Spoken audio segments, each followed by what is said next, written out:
창세기 29장 1절에서 14절에 있는 말씀입니다. 창세기 29장 1절에서 14절까지의 말씀, 오늘 우리에게 주시는 하나님의 말씀, 우리 함께 창세기 29장 1절부터 14절까지의 말씀 우리 함께 한 목소리로 받들어 읽습니다. 야곱이 길을 떠나 동방 사람의 땅에 이르러 본즉 들에 우물이 있고 그 곁에 양 세 떼가 누워 있으니 이는 목자들이 그 우물에서 양 떼에게 물을 먹임이라. 큰 돌로 우물 아귀를 덮었다가 모든 떼가 모이면 그들이 우물 아귀에서 돌을 옮기고 그 양 떼에게 물을 먹이고는 우물 아귀 그 자리에 다시 그 돌을 덮더라. 야곱이 그들에게 이르되 내 형제여 어디서 왔느냐? 그들이 이르되 하란에서 왔노라. 야곱이 그들에게 이르되 너희가 나홀의 손자 라반을 아느냐? 그들이 이르되 아노라. 야곱이 그들에게 이르되 그가 평안하냐? 이르되 평안하니라. 그의 딸 라헬이 지금 양을 몰고 오느니라. 야곱이 이르되 해가 아직 높은즉 가축 모일 때가 아니니 양에게 물을 먹이고 가서 불을 뜯게 하라. 그들이 이르되 우리가 그리하지 못하겠노라. 때가 다 모이고 목자들이 우물 아귀에서 돌을 옮겨야 우리가 양에게 물을 먹이느니라. 야곱이 그들과 말하는 동안에 라헬이 그의 아버지의 양과 함께 오니 그가 그의 양들을 치고 있었기 때문이더라. 야곱이 그의 외삼촌 라반의 딸 라헬과 그의 외삼촌의 양을 보고 나아가 우물 아귀에서 돌을 옮기고 외삼촌 라반의 양떼에게 물을 먹이고 그가 라헬에게 입맞추고 소리내어 울며 그에게 자기가 그의 아버지의 생질이요 리브가의 아들됨을 말하였더니 라헬이 달려가서 그 아버지에게 알림해 라반이 그의 생질 야곱의 소식을 듣고 달려와서 그를 영접하여 안고 입맞추며 자기 집으로 인도하여 드리니 야곱이 자기의 모든 일을 라반에게 말하매 라반이 이르되 너는 참으로 내 혈육이로다 하였더라. 야곱이 한 달을 그와 함께 거주하더니. 아멘. 우리는 지금 야곱의 이야기를 읽고 있고 야곱이 아버지의 집을 떠나 외삼촌 라반의 집을 향해서 길을 떠났던 그 장면들을 우리가 함께 지금까지 읽어왔습니다. 길을 떠나다가 야곱은 베델에서 하나님을 만나는 은혜의 체험을 하죠. 하나님이 여기 계시다. 하나님이 그와 함께 하신다라는 것을 그는 직접 체험하게 되고 하나님의 함께 하심의 은혜를 경험하고 또 하나님의 약속을 받게 되고 하나님 앞에 서약합니다. 자, 그 다음에 이제 드디어 야곱이 목적지인 외삼촌 라반의 집에 도착하는 그 내용을 오늘 우리에게 보여주는 게 창세기 29장에 있는 말씀입니다. 야곱이 그 동방 사람의 땅에 이르렀다. 1절에 그렇게 이야기를 하고 2절에 그가 본즉 들에 우물이 있었다. 그가 우물가에 지금 도착을 했지요. 이전에 아브라함의 종이 아브라함의 명을 받아서 아브라함의 그 아들 이삭의 배우자를 구하기 위해서 왔던 우물가일 거다. 우리가 그렇게 짐작을 하는데 어쨌든 그 우물가에 도착해서 거기서 벌어지는 그러한 광경들, 거기서 만남을 갖게 되고 결국 외삼촌 라반의 집에 들어가게 되는 그런 이야기를 오늘 본문은 우리에게 소개해 줍니다. 이 본문에 이렇게 귀한 만남을 허락하신 하나님, 그리고 야곱을 안전하게 도착하신 그 하나님의 은혜와 역사하심을 우리가 보게 되는데 그 이전에 좀 재미있는 모습을 우리가 좀 보게 되는 것 같아요. 여기에 등장하는 그 양떼를 가축을 먹이는 이 목자들의 모습을 우리가 먼저 좀 잠깐 묵상해 봤으면 좋겠어요. 우리가 어린 시절 교회 학교를 다니면서 들은 이야기 가운데 그런 천국과 지옥에 대한 하나의 예 비유를 여러분이 아마 들으신 기억들이 있으실 거예요. 어떤 사람이 천국과 지옥을 가게 됐어요. 먼저 지옥에 가게 됐어요. 지옥에 가서 사람들을 보니 사람들이 빼빼 말라 있는 거예요. 그가 생각합니다. 아, 여긴 지옥이니 먹을 게 없어서 사람들이 말랐겠거니 이렇게 생각을 했다는 거예요. 그런데 나중에 음식이 차려진 걸 보니 진수성찬이 차려져 있어요. 그런데 사람들이 마른 게 이해가 안 되는 거예요. 조금 있다 그 이유를 알게 돼요. 사람들의 발을 굽힐 수 없었고 또한 젓가락이 사람 키만큼 아주 큰 그런 젓가락인데 그래서 자기가 음식을 먹을 수 없는 상황인데 모든 사람이 자기가 먹으려고 그러다가 결국 음식을 먹지 못하고 다 말랐더라는 거예요. 자, 이 사람이 이제 천국에 올라가서 천국을 봐요. 천국에 보니까 천국에 음식도 똑같이 차려져 있어요. 그런데 그 사람들이 먹는 건 어떻게 먹으냐? 자기가 자기를 위해서 먹으려고 하는 게 아니라 다른 사람을 또 먹여주더라는 거예요. 그래서 그 천국에 있는 사람들은 몸이 좋고 그렇게 아주 생기가 있고 건강한 모습을 나타내더라. 우리가 어린 시절 들었던 천국과 지옥에 대한 그런 이야기예요.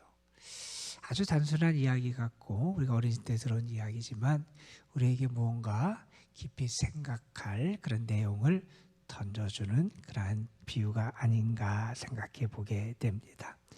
여러분, 천국의 삶이 어떤 삶입니까? 천국은 나 혼자만 잘 살기 위한 삶이 천국의 삶이 아니잖아요.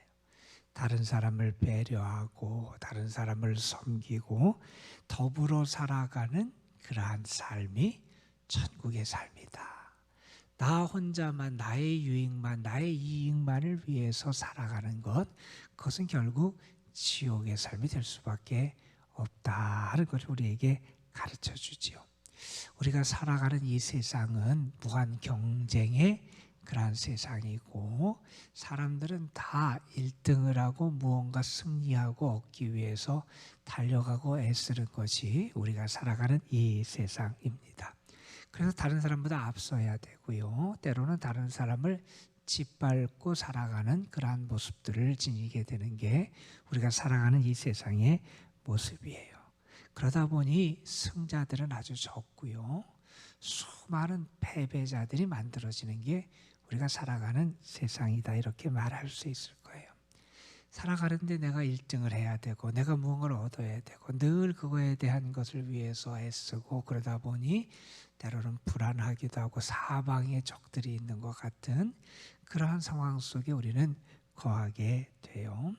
자, 그런데 여러분 여기에 등장하는 목자들의 모습을 보세요. 여러분 이 광야에서 물을 만난다는 것은 쉬운 일이 아니잖아요. 그 물에 양떼들을 몰아와서 물을 마시게 하는 그러한 일이 목자들이 한 아주 중요한 일이었어요. 그런데 목자들이 거기에 도착을 해서 어떻게 하느냐? 먼저 왔다고 이걸 내가 차지한다. 내가 먼저 도착했다. 그래서 자기의 우선권을 내세우고 자기가 독차지하는 게 아니더라는 거예요. 여러분 아마 그 우물에 양들이 빠지고 그러면 안 되니까 그걸 돌로 아마 덮어놨던 것 같아요. 자, 그 돌로 덮어놓은 그 돌을 언제 치우느냐? 여기 3절에 보면 그렇죠. 모든 떼가 모이면 그들이 우물 아귀에서 돌을 옮기고 그 양떼에게 물을 먹이고 우물 아귀 그 자리에 다시 그 돌을 덮었다. 이런 얘기가 나와요. 그러니까 그냥 내가 먼저 왔으니까 내 양떼만 먹이고 그냥 내가 다 차지하고 그냥 다른 양떼로 늦게 오건 말건 내가 배려하지 아니하고 내가 혼자 독차지하는 모습이 아니라 함께 모여서 함께 물을 먹게 하더라는 거예요. 8절에 보면 그런 얘기가 있지요. 야곱이 먼저 왔으니까 먹이고 빨리 가서 다른 계속 풀을 먹여야 되지 않느냐 그렇게 제안하니까 8절에서 그 사람들이 말합니다. 우리가 그리하지 못하겠노라. 때가 다 모이고 목자들이 우물 어기에 돌을 옮겨야 우리가 양떼에게 물을 먹인다. 그들은 서로 간에 이런 약속을 하고 이것을 지키며 살아갔다 하는 거예요. 내가 먼저 왔으니까 내가 차지해야 되고, 내가 1등이니까 내가 혼자 독차지해야 되고, 내가 이겼으니까 내가 다 누려야 된다 하는 게 아니라 함께 하려고 하는 마음, 그리고 늦게 온 그런 양떼에 대한 배려, 그런 목자들에 대한 배려, 이런 것들을 여기서 보여주는 것 같아요. 여러분, 우리 신앙의 삶, 천국의 삶이 무엇일까? 예수님이 가르쳐 주신 비유 가운데 마태복음 20장에 보면 그런 비유가 있어요. 일꾼을 구하는데 아침에 일찍 시장에 나가서 일을 하지 못하는 사람들을 구해다가 일을 시켜요. 그리고 몇 번 나가서 사람들을 불러다가 일을 시켜요. 저녁 6시에 일이 끝나는데 5시에 가서 보니까 또 일이 없는 사람이 있어요. 그래서 또 데려다가 일을 시켜요. 그리고 나중에 주인이 임금을 계산하는데 약속한 대로 먼저 온 사람부터 한 대를 주는데 마지막 온 사람도 똑같이 주더라는 거예요. 하나님의 나라, 천국의 삶이 뭐냐?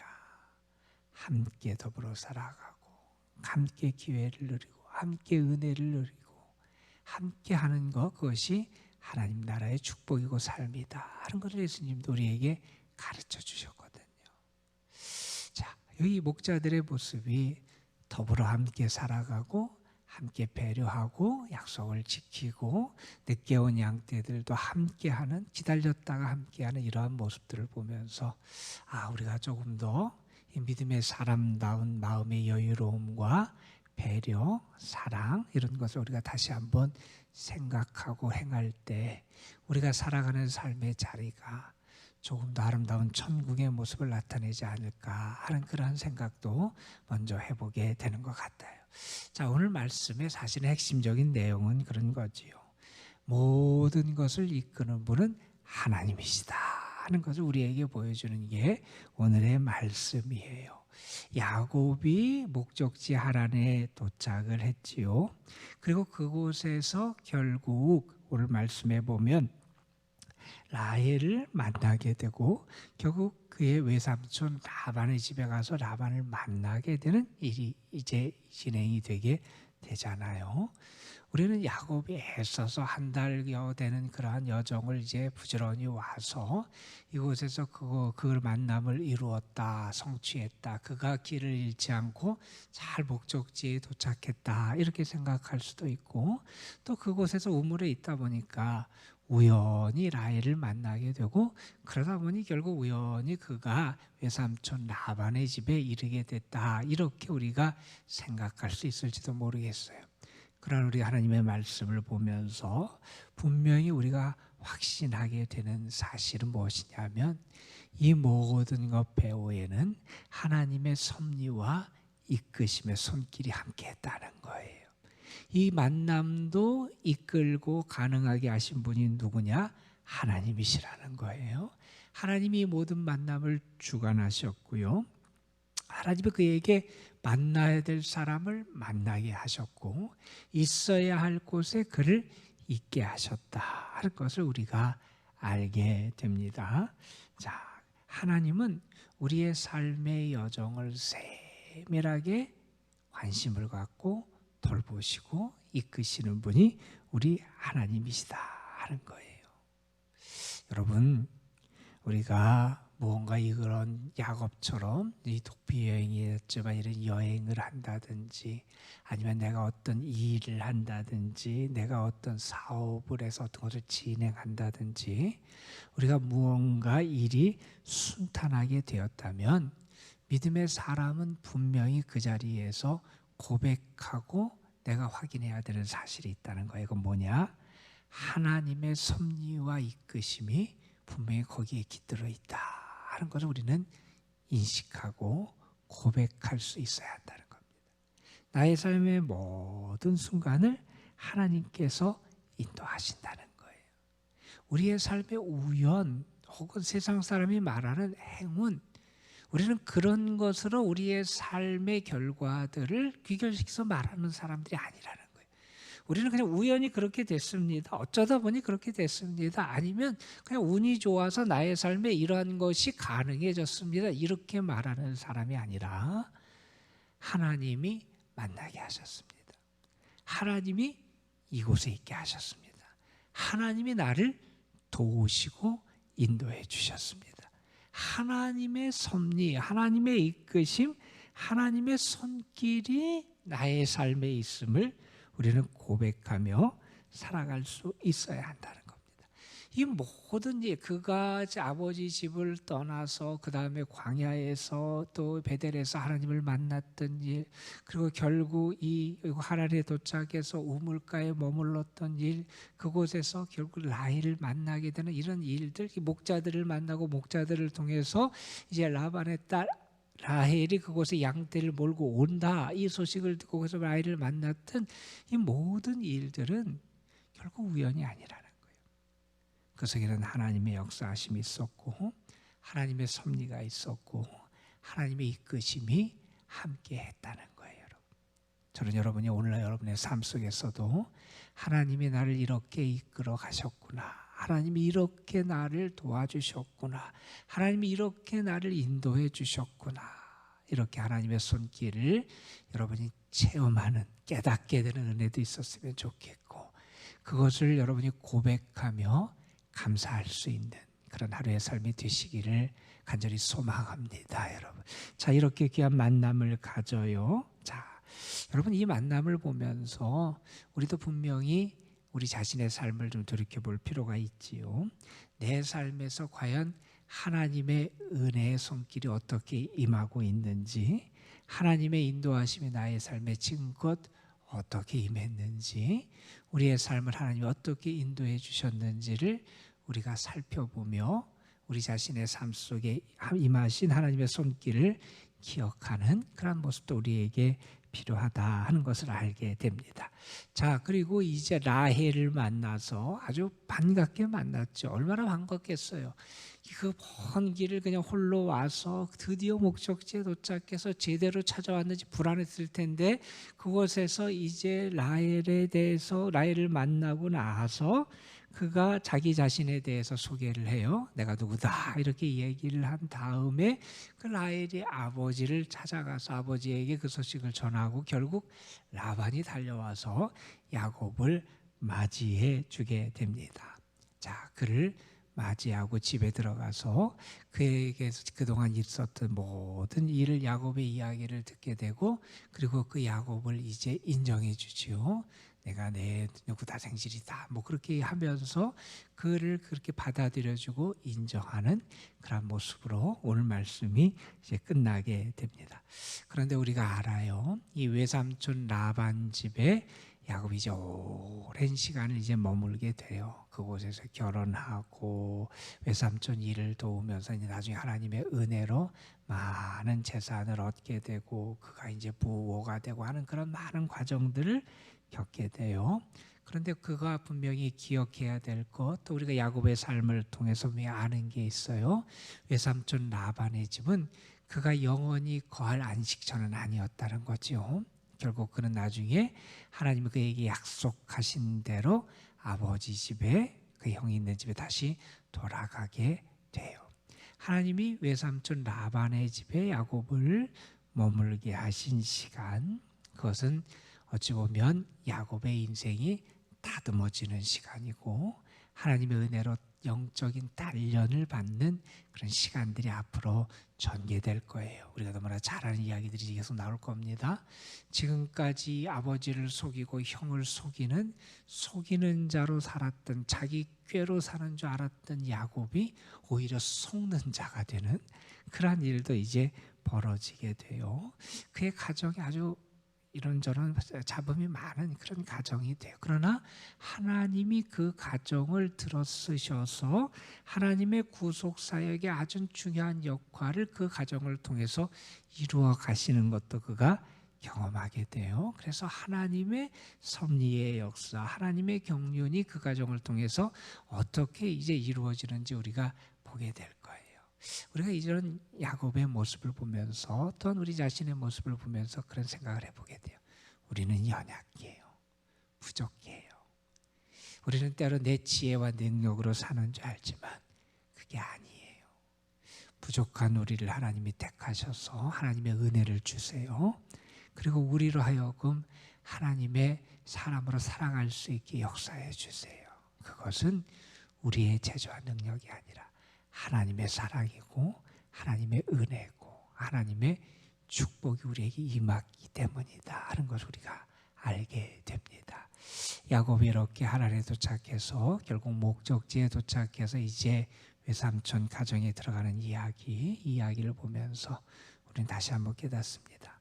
야곱같이 연약하고 부족한 사람도 하나님이 함께 하셨다면 분명히 하나님이 우리와도 함께 해주실 거예요. 부족한 우리, 연약한 우리, 때로 내 지혜로 살아간다고 착각하며 살아가는 우리지만 분명히 하나님 우리를 오늘도 사랑하시고 부르시고 우리와 함께 하시는 은혜로 우리의 삶에 하나님의 섭리와 계획을 이루시며 우리의 삶을 다스리는 분이 우리 하나님이시다 하는 것을 오늘도 우리가 분명히 이 말씀을 통해 깨닫게 되면서 오늘도 나와 함께하는 하나님, 오늘도 나를 도우시는 하나님, 오늘도 나를 이끄시는 그 하나님을 바라보며 살아가는 모두가 되시기를 주님의 이름으로 축복합니다. 기도하시겠습니다. 아버지 하나님, 오늘도 우리를 이끄시고 인도해 주셔서 감사합니다. 형의 분노를 피해서 나그네 길 도피 여행을 떠났던 야곱, 한 달여의 여정, 그리고 그가 드디어 외삼촌이 있는 라반이 있는 하란에 도착하게 됩니다. 그곳까지 그를 인도하신 분도 하나님이시고 그 여정을 지키신 분도 하나님이시고 그곳에서 목자들을 만나고 라헬을 만나고 결국 외삼촌 라반을 만날 수 있도록 그 모든 것을 이끌고 다스리는 분이 우리 하나님이셨음을 우리가 다시 한번 깨닫게 됩니다. 연약한 야곱, 도피할 수밖에 없었던 야곱, 지금까지 그의 재주와 꾀로 살아가는 줄 알았던 야곱, 그러나 하나님은 그를 찾아가 주시고 그를 만나시고 베델에서 하나님의 역사를 보여주실 뿐만 아니라 그의 인생을 세밀하게 이끄시며 귀한 만남을 통하여 그의 삶의 길을 하나님께서 인도해 주셨습니다. 야곱을 인도하신 하나님이 오늘 나의 삶도 이끄시고 다스리고 인도하시고 하나님의 섭리와 계획 가운데 나의 삶을 다스려 가실 줄을 분명히 믿습니다. 그 하나님의 은혜를 우리의 삶에 충만하게 허락해 주시고 오늘도 나의 삶의 자리가 때로 광야가 됐든 어려움이 됐든 대적 앞에 살아가는 환난의 삶이 됐든 분명히 우리가 믿고 고백하는 것은 하나님이 나와 함께 하시고 나를 인도하심을 우리가 믿음으로 고백하며 그 하나님과 함께 걸어가는 믿음의 삶을 사는 저희들 되게 하여 주옵소서. 아버지 하나님, 우리의 마음속에도 믿음의 사람다운 여유로움과 사랑과 배려가 더 나타날 수 있는 은혜도 주시고 그래서 우리를 통하여 다른 사람들이 살아나고 하나님의 사랑을 경험하고 더불어 살아가는 행복을 함께 누리는 그러한 복도 우리의 삶에 하나님 허락하여 주옵소서. 오늘도 우리가 하는 전에 나와서 기도합니다. 마음을 다하고 힘을 다하고 우리가 간절히 주의 이름을 부르며 하늘의 은혜를 구할 때 하나님이 분명히 우리의 기도를 들으시고 응답해 주실 줄로 믿습니다. 여호와의 선하심을 나타내 주시고 하나님의 사랑과 은혜로 이 시간도 우리를 붙잡아 주옵소서. 오늘도 이 도남동 재단과 이 재단에 속한 모든 성도들에게 하나님의 충만한 은혜와 사랑을 더하여 주실 줄 믿사옵고 우리 구주 예수 그리스도의 이름으로 기도드리옵나이다. 아멘.